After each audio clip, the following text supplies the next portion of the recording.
Important. So tonight I would like to deal with a scripture. Let's go to the 8th chapter.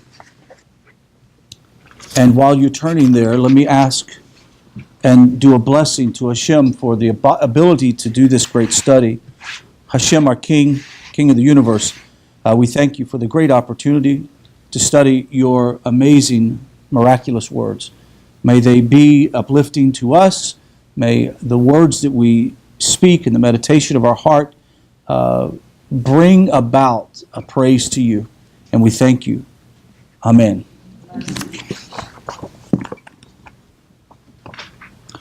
It says in verse 14, let's go to 13, okay? Heck, let's go to 11. Sorry. Take care lest you forget Hashem your God by not obeying his commandments and his ordinance and his decrees, which I command you today, lest you eat and be satisfied, and you build good houses and settle, and your cattle and sheep and goats increase, and you increase silver and gold for yourself, and everything that you have will increase. And verse 14, and your heart will become haughty, and you will forgive Hashem your God. You will forget Hashem your God, who took you out of the land of Egypt from the house of slavery. I would like to talk about this very important question. What is the difference between haughtiness and pride? Is there a difference between haughtiness and pride? On the surface, you would probably say, oh, nah, it's the same thing. One leads to the other, it's the same thing. But there is a difference. However, there are different places in the text that's going to admonish us to also not to be prideful. But we're going to look at the context. We're going to read what a few of the sages say, and we're going to walk away from this understanding a biblical principle that can help us in day-to-day life. On the onset, it must be stated that the Torah does not specifically prohibit haughtiness. Now, what? Hold on. What did he say? So listen, in the unusual language of the negative prohibitions, which you guys have been doing on Shabbos, one does not find a verse such as, you shall not be proud, or your heart shall not be uplifted. It doesn't exist. Now, in the JPS version of the Bible, you'll see the added words to this text. It says, beware lest, sort of a quantifier. And the little translation would be, and your heart shall grow haughty. Notwithstanding, several scriptural passages speak against pride. Now, I'm going to go through some of these passages. If you're taking notes, I'll try to slow down enough for you to get them. The first one is Proverbs 16:5. It says, everyone who is proud in his heart is an abomination to the Lord. Well, it looks like already we're building up that there is a very negative connotation to haughtiness and pride. Here's another one, Psalm 105:5. Whoever has a high look and a proud heart, I will not tolerate. Those are the words of Hashem and the psalmist David. He says, if we add these to the numerous condemnations of pride in the rabbinic literature, such as Shekhinah laments over every man who is haughty in spirit. That means the very presence of God laments over a man's haughtiness in their spirit. Every man, quote, in whom there is haughtiness of spirit deserves to be cut down like an idol. As a matter of fact, it says the person who's full of pride and haughtiness is like avodah zarah. They're like an idol. That comes from the commandments as well. Every man whom there is a haughtiness of spirit is one who worships idols, or is one who denies the existence of God, is likened to one who has erected an altar to idolatry. This is found in Sotah 4b and 5a. Now, interestingly enough, the idea is being formulated to where we can understand what is appropriate pride and what is inappropriate pride. It's already been set up by this text. Why? Because he says, if you have pride in which it's at the level that you have committed avodah zarah, in which you do not recognize God as being the one true God, Now, where are we going on this? What's the first thing that comes to your mind? Anybody getting a hint yet? Anything yet? How about, I've done all this because of me? Recognize him and everything. Right. So going back to the first text that we just talked about in chapter 8, verse 4, this was what was being said. They said to themselves after getting into the land and everything is prosperous, look at what we've accomplished. Lest you forget that I brought you out of the land of Egypt. So now we have a context as to what is the difference between haughtiness and pride, or is there a haughtiness and a pride that's appropriate? We're going to go through this and examine it. Since the Torah does not word this character flaw in the negative, what is the source for the prohibition and what is the deeper meaning? Long ago, the Talmud possessed the same question, or they asked the same question, posed the same question. From where can we learn a prohibition against haughtiness in the spirit? Two sources are cited.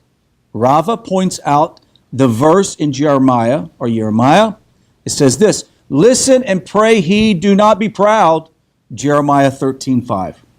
Now Rav Nachman bar Yitzchak quotes a verse in our Parashat saying this, beware lest your heart will be uplifted. In order to comprehend the teaching of Rav Nachman bar Yitzchak, it is necessary to examine the verse in its entirety within the context of which it appears. So we're going to look at this. We're going to quote it. Here it goes. This is the whole section of that we just read in chapter 8. Take care lest you forget the Lord your God. Note. And fail to keep his commandments. Note. Or check mark. His rules and his laws which I enjoined upon you this day, when you have eaten your fill and you have built your houses to live in, and your herds and your flocks multiply, and your gold and silver and gold increase, and all that you have will be plentiful, then your heart will be uplifted. What is the uplifted? Pride and haughtiness. You feel this uplifted. Now pride and haughtiness, it says, and you will forget the Lord your God, who brought you out of Egypt. So is there a difference between an uplifted heart that remembers God and what he does? Absolutely. We're going to find this out in a moment. And you say in your heart, my own power, my own strength, my own hand have won this wealth for me. Remember that the Lord your God who gives you the power to give wealth. Now, every one of us in this room like to be thankful and grateful for making good money this year or last year. And just about everybody in this room wouldn't say, well, but my power and my knowledge, I've done all of this. We all say, well, God gives us the ability to make wealth. And that's why when we hear someone saying, kvetching or complaining that I don't have a job or I can't find money, I can't take care of things, you tell them, God is your source, not the school system, not ExxonMobil, not the government. That's not your source. Your source is the creator of the universe. Therefore, focus on what is important for you and your relationship with the Creator. He'll take care of the rest. According to Rav Nachman bar Yitzchak, the words, then in your heart will be uplifted, are not a part of a factual description of what may occur, but constitute a prohibition against pridefulness. Exactly the way the JPS Bible understood the verse is the reason why they put the emphasis on that, and basis on the Talmudic rule that says, in every place where it is written, beware, quote, least, or do not, the reference is to a prohibition. This is Sota 5a.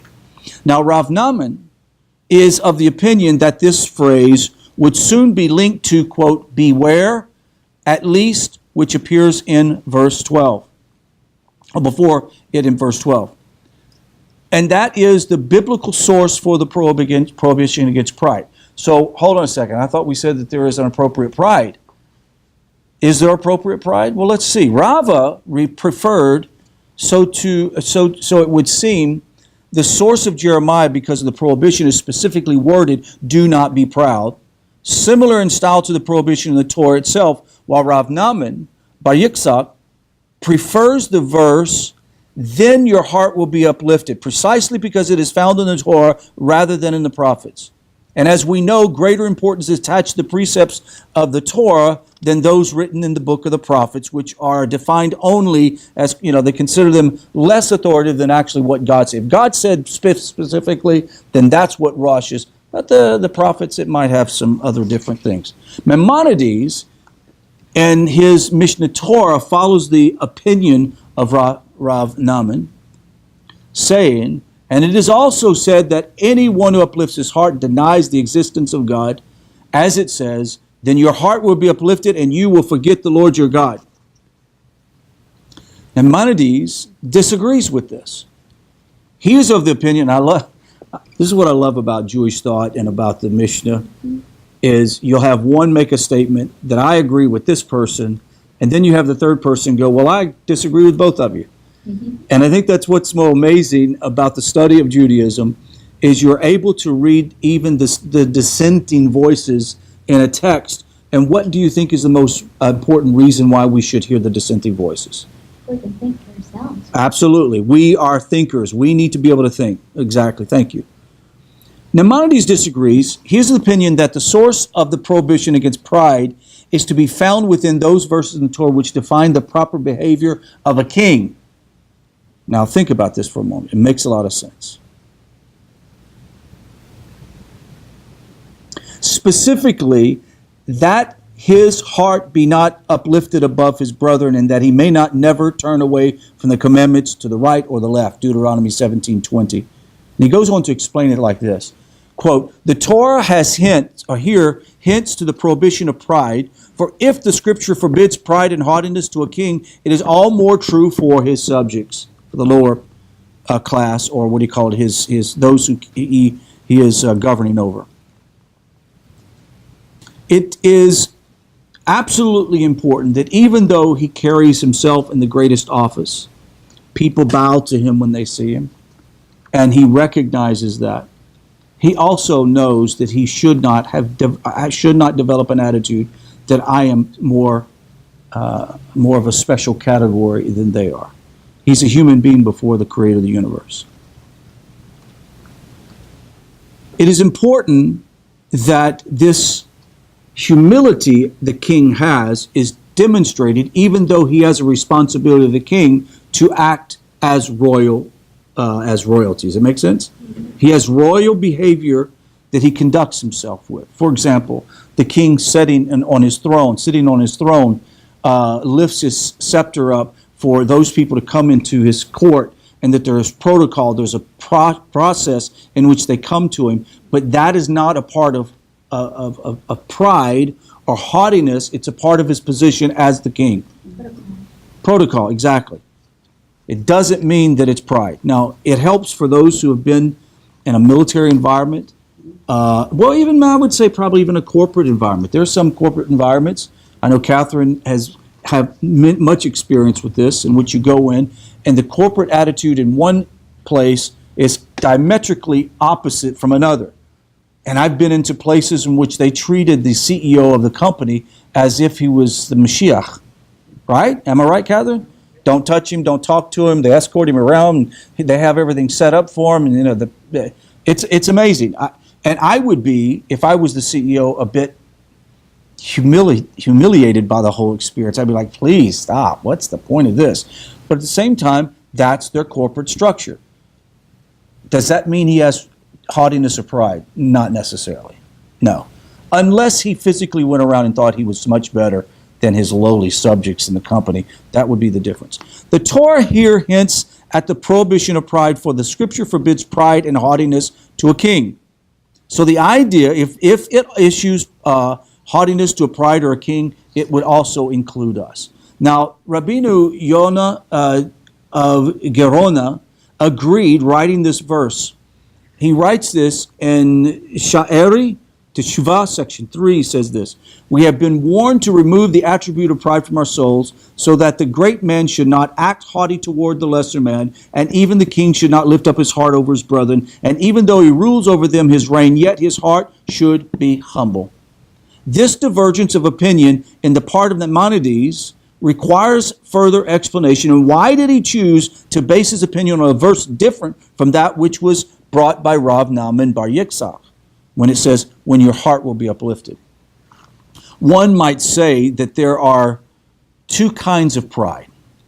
The pride of success and the pride of arrogance. Arrogance.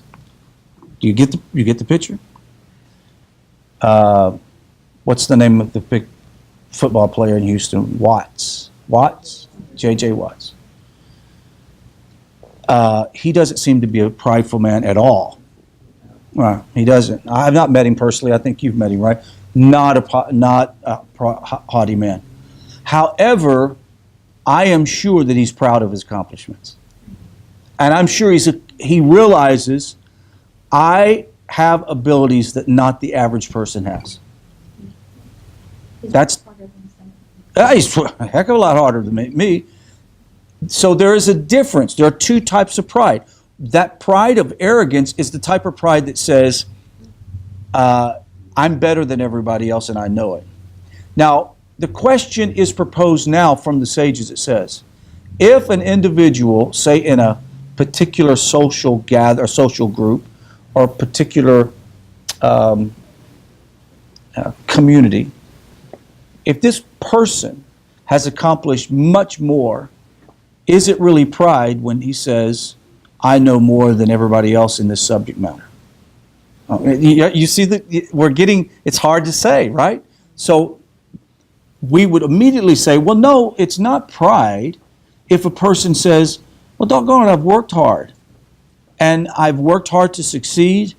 And I'm like they have a thing, I think they call it in the government world and military world, it's called subject matter expert. Mm-hmm. Right? And it sounds like, whoa, hold on a second. But no, there are subject matter experts out there. They know what they're talking about. Is that pride to say I'm a subject matter expert? No, of course not. However, if you say, you know what, I'm a subject matter expert and I know everything, and you guys don't know anything, that's a little haughty, right? Because we all know that everybody has some knowledge base, especially in that community. So, the question is what is the pride of arrogance? The pride of arrogance is when an individual removes God from the picture. That's it. The words here, beware that you do not forget your Lord your God, are directed at this type of pride. And that is why Rav Naaman Bar Yitzchak indicates this verse as the source for the prohibition. Here, haughtiness is not forbidden in usual form of prohibition. You shall not be proud. Because it is not reviewed as a bad quality on its own, which mars a man's character, but as a factor in another prohibition to forget the Lord. Driven by his pride, the successful man may totally forget that Almighty God is the one who makes his success possible. In verse 18 of this chapter 8, it says, but you should remember the Lord your God for it is he who gives you the strength to attain success.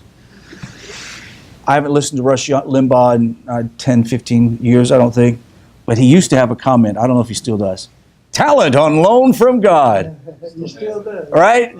And everybody thought this guy is a pompous, radio guy. But at least he said on loan from God. Right? Now, some people thought, okay, that's pretty prideful that you think God gave you your talent. But in reality, isn't that what we're supposed to do? God gave me this talent. He gave me this ability. And, I'm going to tell you, I've heard people just say, oh, that's horrible. How can you have such chutzpah to say that God gave you this talent? But the idea is every one of us who are God-fearers say that all the time. Say again? I want more of that kind of food. No, absolutely. That $400 million worth of that, right? Right. So, God gave you that ability to do it.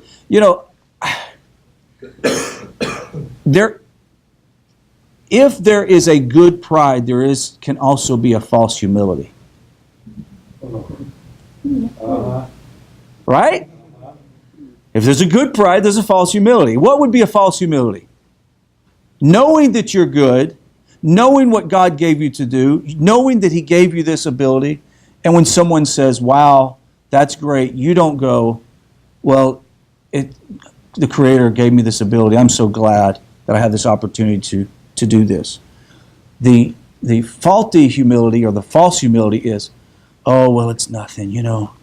I'm nobody. I do what I can. I'm not really that talented. Do you see the difference? I mean, you almost can see through it. But if the real good, and I think sometimes we're afraid to show genuine, authentic pride in what you do. Sandy does website stuff, and she works like a Hebrew slave in the dark of her room, right? By the glow of the screen. By the glow of the screen, right? And she slaves away, and you know what? It's interesting because very few people probably know this, but you're the subject matter expert in what you do. And anybody from that field that you're working specifically for, if they have a question, you know that you could pretty much answer it. But if you say, you know what, God's given me this ability, and I like doing it, it pays the bills, and yeah, I know what I'm talking about. That's not pride. Pride would be what? What would pride be in your area? Well, you know it's tough being me. I'm the only one that can answer. I'm the only one that can answer this. You know, I'm the only person that really knows how to do this. And, you know, if it wasn't for me, the owner of this company would be just flat.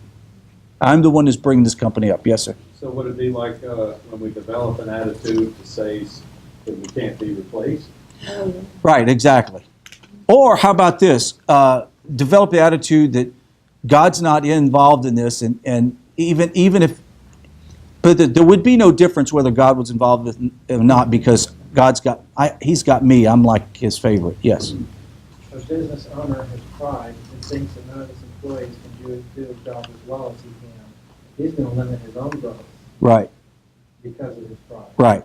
No, absolutely. You're right about that. Now, I do know some people, they have become very wealthy because they were good at what they do.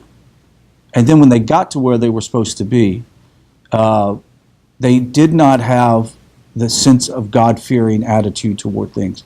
And it's kind of weird to be around somebody like that. I haven't been around but one person like that who, I mean, they were, what's the word for it? Just full of themselves. Sounds like Bilam. Right, very much full of themselves. And so you'd never hear uttered, I really thank God for giving me this opportunity because He's given me the ability to work through this process and make a lot of money. You can be humble without bringing the word to turn God into it. No, you can. You can say, how about this? You can say, I'm quite fortunate because I don't know if I really deserve to have all of this. This is like a gift given to me. Yes, sir. There's another side to this, and if this is a sidebar we don't need to go into, let me know, but I'm thinking about this, and you can, so like, I think it's fair to say I probably know more about computer programming than anybody else here. Right. But at the same time, if you're talking to me and you're saying, oh, you're such a good programmer, and in my head I'm thinking of conversations I'm having with my peers, and they're running circles around me with what I can do, then there's a war in here where I may be a local subject matter expert, Right. but maybe in another group I'm running in, I Right. feel very humbled because Right. other people I'm around are so much better than me. Right. So, and I guess what I would say from that is you don't want to judge someone else in thinking they have false humility because Right. you don't know what other experiences they're going through. No, but I think it'd be clear though. If let's say that we're talking and you say, if you put this widget in this gizmo and press these 5 buttons and put QB354, I'd go, wow, you really know what you're talking about. And you go, well, look, there's a lot of people that knows a lot more than I do. I just know this. That's not false humility at all, right? If anything, that's perspective, right? It's the truth. I wouldn't find that false humility at all. Wouldn't it be good to always give credit to the one that sometimes I taught to? I wouldn't. Sometimes, it'd be great if you could. This little tidbit and taught with you if I hadn't learned this from such and such. Sometimes giving praise to somebody else who's taught you, in my opinion, will show you that you're more humble. Right. Less arrogant. Right. So the idea here is, whereas it is reasonable for a person to be aware of his own achievements and accomplishments and what contributed to his prosperity, because a lot of people are prosperous or have accomplished things because there's been other people that believed in them and helped push them up the ladder, right? he still has to have a balanced sense of recognition that everything comes by the hand of Hashem. Right? Yes, sir, Tom? All this leads to something I just ran across, and God gives us all what we get in time, talent, and treasure. You see somebody works hard, they didn't get treasure. Right, Saying God works real hard and makes a lot of money. right, Some people live longer, some people don't. right, So, the talent we have, yeah, we can develop it, but we have to start with something, and God gives us. right, right, Go to school and try to improve on what we have, but when you recognize that God gives us those three things, and that takes away this pride right.